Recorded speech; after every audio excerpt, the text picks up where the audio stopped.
Good evening and welcome to the Red Devils Roundup. And we're going to be reviewing the Fenerbahçe game this evening.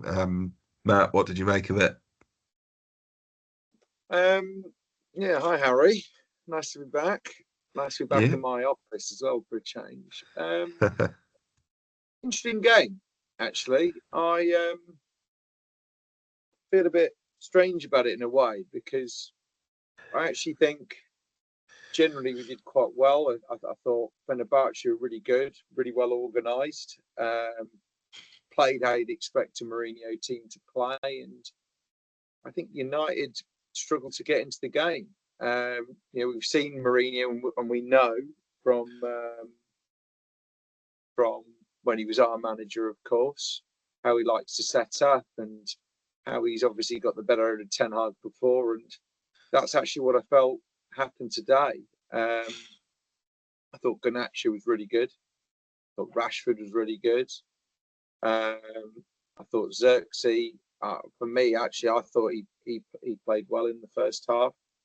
I don't ever think we really got into the game. It was maybe a bit of a moment's half. I think Fenerbahce controlled it, and the fans were behind them in the first half. And then I felt we slowly crept into the game, but were left wanting.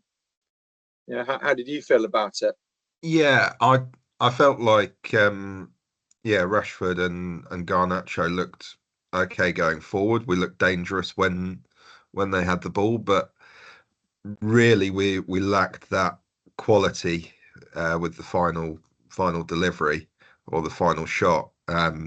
I think the two real bits of attacking quality in the game were the two goals, the link-up play and shot for Ericsson, and the cross from San Maximan for El Nasiri. Um, there were some good defensive quality bits. That goal-saving tackle from Ugarte was class, and Arna's double save as well, I think deserves a shout out.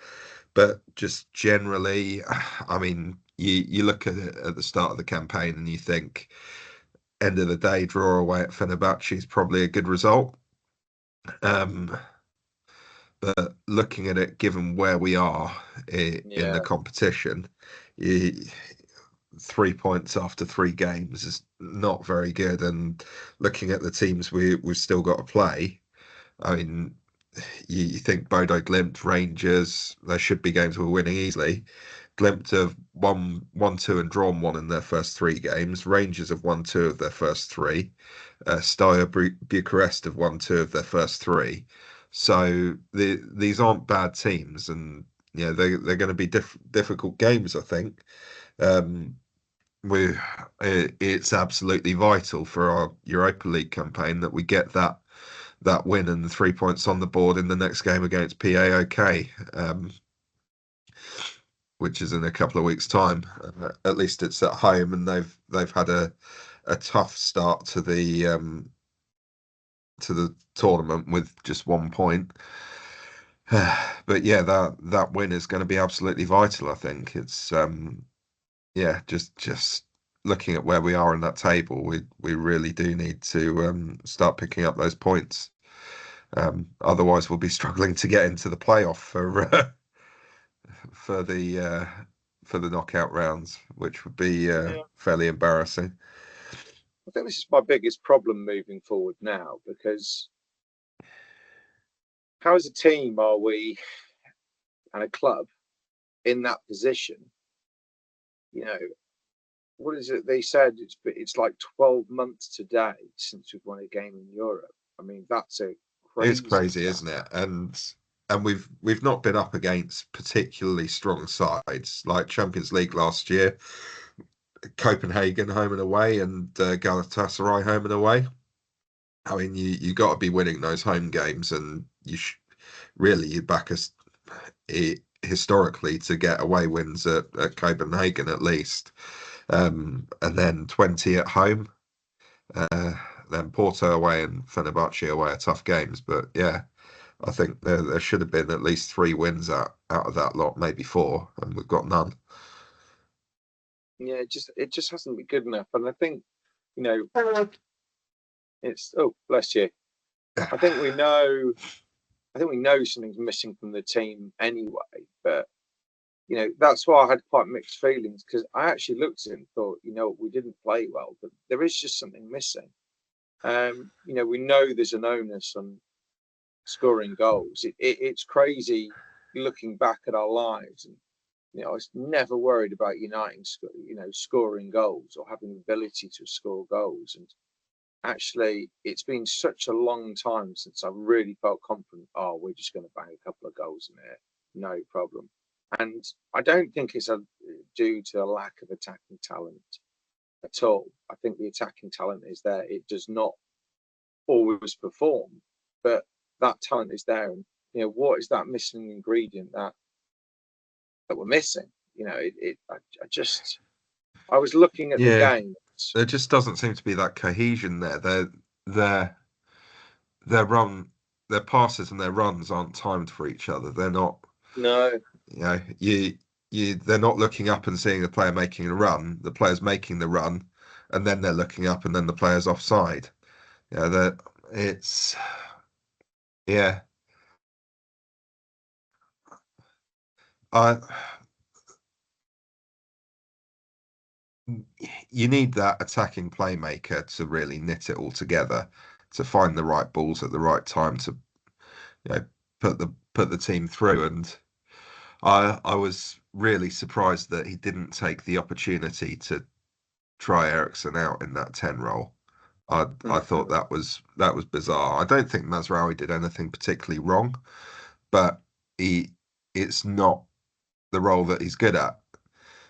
He's not that creative player. He's more of a runner. He's more of an effort player. He pressed well up there, but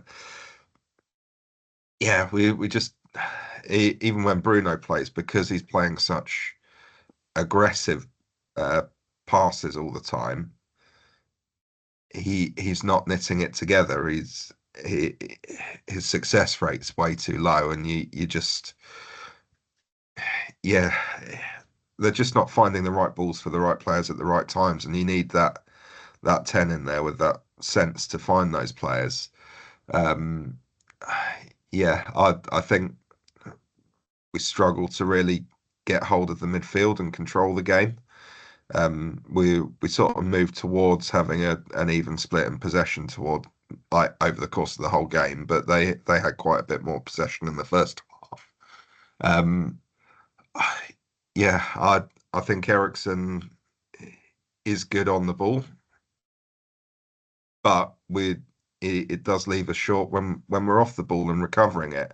I thought Ugarte had a good game and had lots of recoveries, but you either need that kind of more defensive possession player alongside him, or you need to be playing a 4-3-3 and have your two other midfielders sharing the defensive load. Whereas I think when you play that 4-2-3-1 and you've got your attacking midfielder who's got very little defensive responsibility, and the other player in the double pivot is someone like Ericsson who's not going to be winning the ball back, not going to be making those interceptions, then that's when we find ourselves getting overwhelmed in the midfield. mm, yeah, actually. I did think we'd be playing a double pivot of Agate and Casemiro. I'll be honest. I didn't know who was going to play number 10, but I suspected Ericsson. Um, yeah, I actually thought the team worked in a way as well, but it's just that missing ingredient. Like you said, it was the stray passes. But I was thinking about when you're saying it, Harry, and bless you, I was thinking, these are the same problems regardless of who's playing. So I don't think it was actually a team thing. I think Eric Ten Hag, actually, I'll give him the credit here. I think he's done well to put out a team that works. But like, what is the greater problem? Like, I've never been convinced it's him, but you know, that's why for me, if he was to be moved on, I wonder whether it would change. So I'm in the favour of just, regardless of keeping it how it is for the time being. and seeing how it progresses. But I must say the question marks are starting to build week on week with me around him. But I'd still give him a bit longer, obviously, to see how that kind of comes through. But anyway, without Yeah, focusing on him, it's just you look at that game and you know it's going to be a tough game, tough place to go, and actually, what was the missing ingredient? Like, was that desire really there for us to win? And why is it that an old number 10 who's playing as a number 8 is the only one that can find the back of the net? yeah. I mean, he's scored 4 goals for us this season, hasn't he? And he'd scored 3 in his first 2 seasons. Like, it's great that he's scoring, but why is he the only one who's doing it? That's yeah. Is he the top goal scorer for the team this season? Top goal scorer for Manchester United 2024.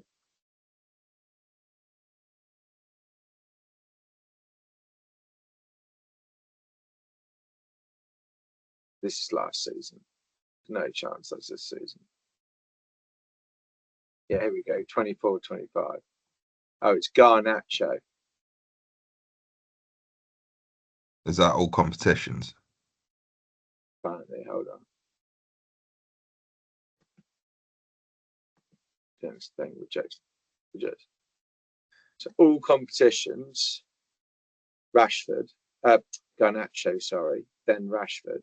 This can't be right. No, this is not all competitions. Can you get that? No, you can't. So this is English Premier League. There we go. So Garnacho is on 2 goals. Rashford, De Ligt, Xerxes, Ahmad, Højlund are on 1. That's it. Yeah. I mean, it sounds even less exciting when you say it. Let's do and it's Carabao Cup. you've got Eric's. Eriksen 2, Garnacho 2, Rashford 2, Anthony 1. So, I mean, Garnacho, Rashford, and Eriksen are the only ones actually contributing at the moment, which we kind of knew anyway. Community Shield. Not Community Shield, sorry, I don't know why I clicked that. I meant to do, where's FA Cup? Here we go. That's Europa League. Europa League, I think. Europa League. Yeah. God, I am tired. Yeah. Oh, yeah. Here we go. Eriksen, Rashford, Maguire, Højlund. So, I mean, Rashford and Garnacho are actually, numbers you'd want higher, I think, by this stage in the season, but they are the only ones producing. And then Eriksen, who isn't really in that goal scoring role, is there, isn't he? It's crazy. Yeah,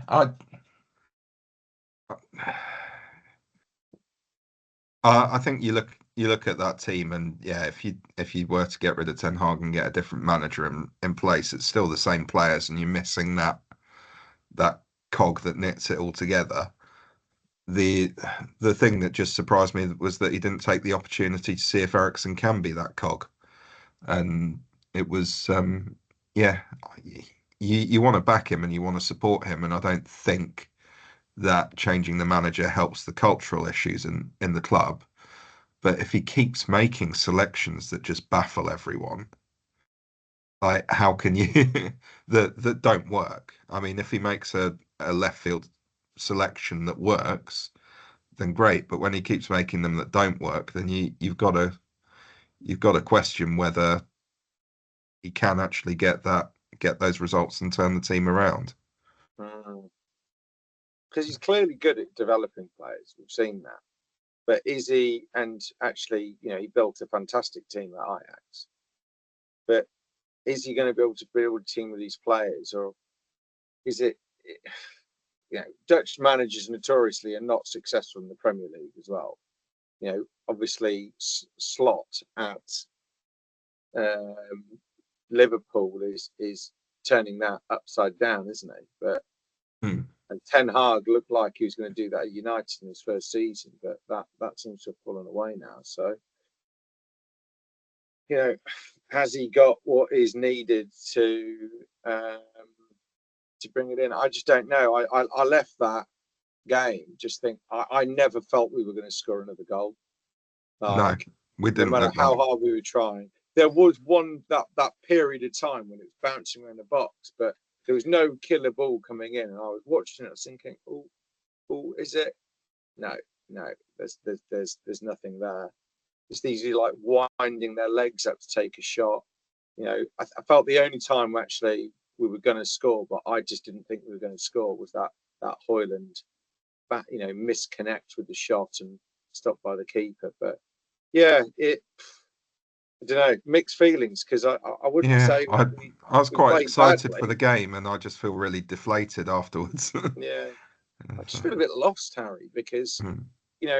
we didn't play bad enough to be upset about it. I actually think Mourinho and that team and the way they set up and everything was really good. I think Mourinho really has Eric's number for sure.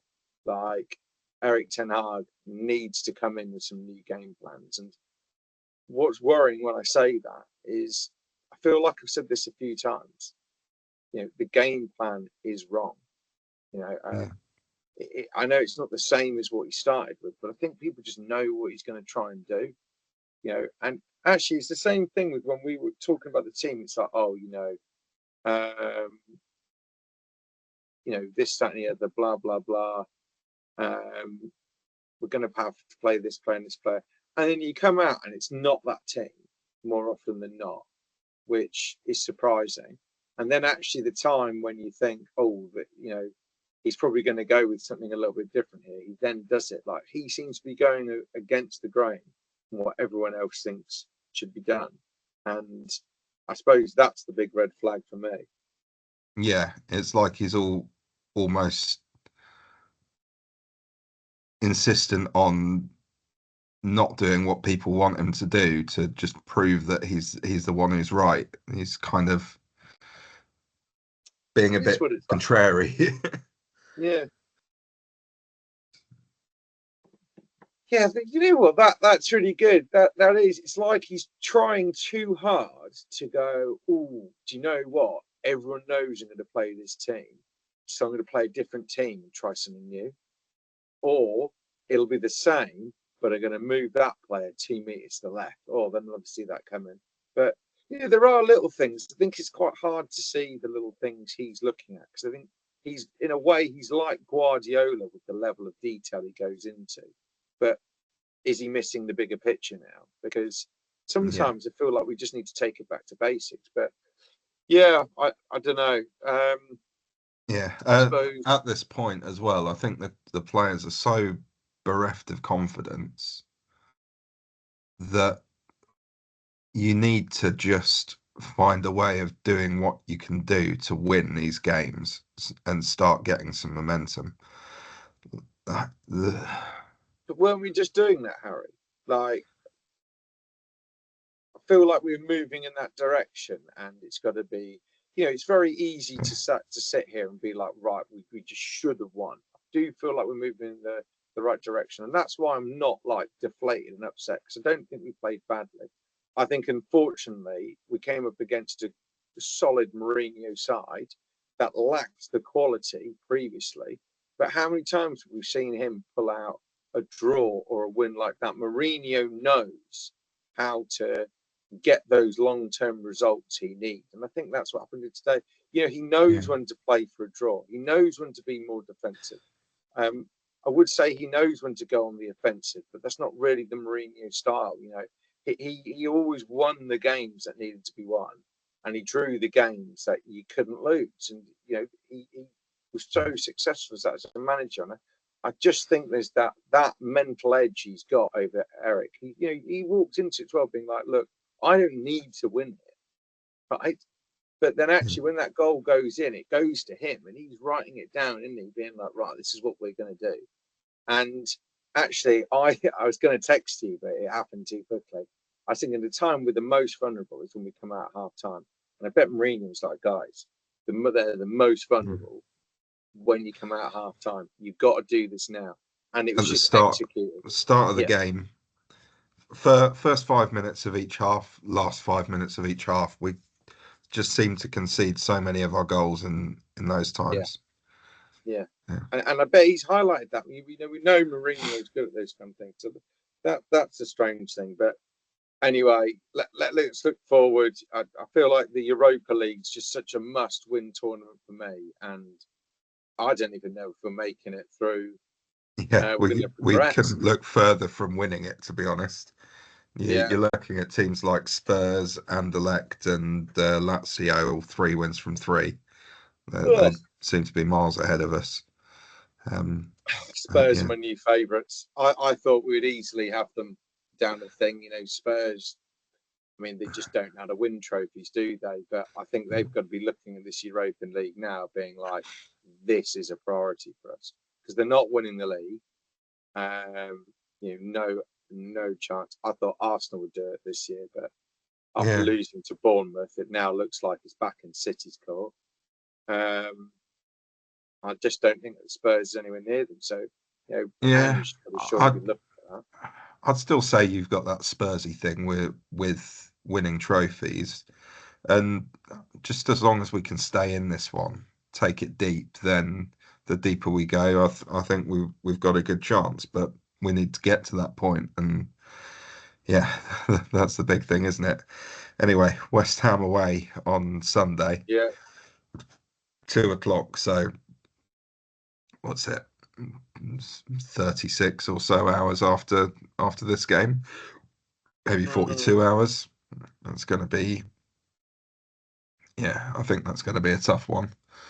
Um, Not that West Ham are doing particularly well. I think they've had a lot of change in the summer, haven't they? And similar to us, they're trying to integrate a lot of new players and trying to change their style of play as well. And I think that's they've been struggling a bit with it. So I think it'll be an interesting game. yeah, But they huff and they yeah, puff, don't they? And yeah, sometimes it's the back of the net. mm, yeah. I think, yeah. Well, Yeah, look, I think we've got a good chance against them for sure. But I think they'll be looking at their season so far and thinking we've got to beat these guys. And this is what the mentality of teams are like now coming in, aren't they? And I honestly could see this game going either way. I don't think yeah, I've got any confidence. I mean, from a United perspective, we've just got to be winning that. I mean, every game is already a must win now. There's, I think we've already lost or drawn, sorry, um, too many games, and yeah. it's just insane. And what is the next run? I know it's West Ham, but what is the actual? Do you know? Uh, West Ham away, Leicester at home in the Carabao. Then you've Okay, got um, uh, Chelsea at home, yeah, PAOK at home, Leicester at home in the league, Ipswich away. That's after the international break. So before the international break, we've got uh, West Ham away. Then we've got 4 home games in a row: Leicester, mm, Chelsea, PAOK, Leicester. So I think those 5 games you've got to win the 2 against Leicester and PAOK, and I don't think you can lose against Chelsea or West Ham. well, West Ham. I mean, we're on the road. I mean, that could be another draw, couldn't it? But Yeah, that I mean, it's got a draw written all over it, annoyingly, but it's a must win for us. And you're right, actually, the 4 home games, Leicester twice, the PAOK. I mean, those 4 games, we have to win 3 of those. yeah, They were like we have to. The Chelsea game, I think we've got to win. I mean, based on what I've seen them playing at the moment, I doubt it. But Glyn, yeah, I mean, that's a home game in Ipswich. We've got away for that. I mean, they feel like another 2 wins. So it's a 4 or 5. So out of the next 6, what we get 5 wins. Everton, I mean, again, we got to be beating Everton, but how tough's that going to be? And then Arsenal. So yeah, maybe it's looking up. It's got yeah. to. I mean, we've got a positive run of games out of the next. what's it, 6 before the international break, and then 3 afterwards before Arsenal. You, so 9 games. You've probably got one that's against a really tough team, which is Chelsea, and that's at home. Yeah, well, out of all those games, bar the Chelsea and Arsenal game, I think we've got to be critical now. If he's not winning those games, to be honest with you, regardless of the fact he's not winning them, I think the points tables and everything else we've got going on. I mean, PAOK, he loses that. I think his job's on the line if it's not already, Yeah, in my opinion.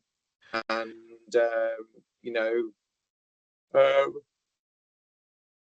okay, it's a must win to get us up to where we need to be. Like, oh, it's wild, it's wild. But yeah, well, Xerxes obviously looked at it, and apparently he's going to leave based on the news.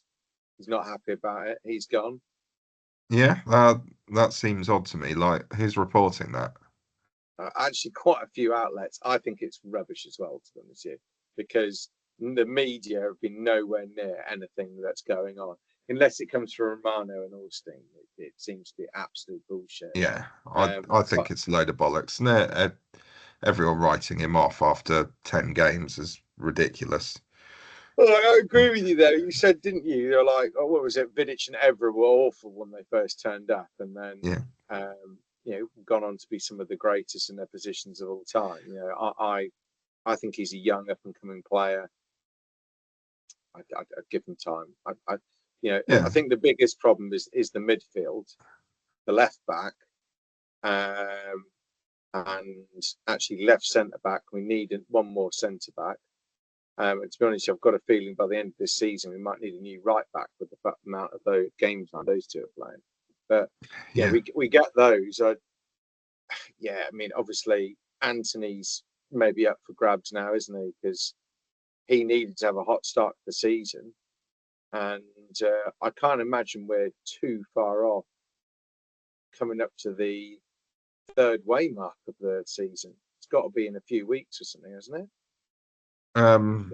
About a yeah. month. I mean, you'd say end of November is probably a third of the way through, Yeah, but I was thinking more mid-November, but yeah, uh, well, I mean, Anthony came off injured this game. yeah, We don't know how long he's going to be out for. That could scupper any chance of a loan in January. So, not that I yeah. think we should loan him out because we if we let him go, we've got 3 wingers. If Rashford, Ahmad, or Garnacho get injured, then you've got 2 players who have to play every game, like Delo and Mazraoui, No, no, which no one in that squad can be going anywhere for the time being. I mean, I feel like we're a couple of injuries away at the moment as well from being where we were last season. So yeah, I think they've absolutely blown it, in my opinion. You know, yeah, insanity. Anyway, should we yeah, call it there? yeah. And Let's do it. let's get a Sunday session in. See if we can get some new people to come join the show. It does feel a little bit sullen around here at the moment, but I guess Yeah, our expectations are still a little higher, aren't they, Harry? yeah, yeah. It's or what are we? 3 wins from our first 11 games or something. Four wins in all competitions. It's yeah, not what we're used to as Man United fans. I think we're yeah, Don't think anyone wants to be used to that, but yeah. yeah, Thanks for coming, guys, and we'll see you at the weekend. yeah. Thanks for watching. Hit like and subscribe, and yeah, we'll see you at the weekend. Cheers.